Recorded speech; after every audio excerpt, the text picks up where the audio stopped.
And today specifically I want to talk about gear cards because I feel like gear cards were the most overlooked pool of main deck cards in the game, but now we've gotten so many good ones that I think we have to rethink the entirety of how we're going to play gears or include them in our deck. So I want to point out some of the best gears that we have in set 1 today and just talk about them.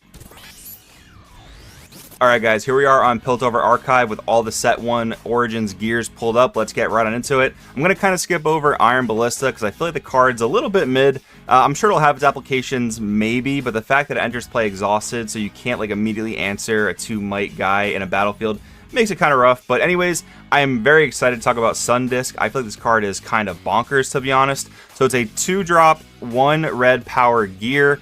And it does the following. You tap it, and if you've activated Legion that turn, which just means if you've played any other card in that turn prior, the next unit you play this turn enters ready.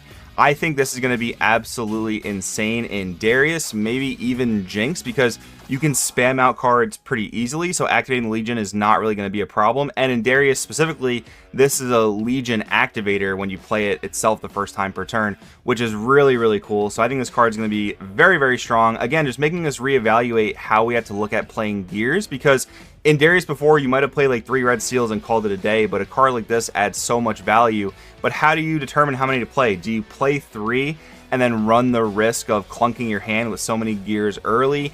Do you just play 2 and hope to see 1 early, even though you're reducing the consistency? That's the really hard part about playing gears, but a card like this adds so much value that I think it might just be worth the risk.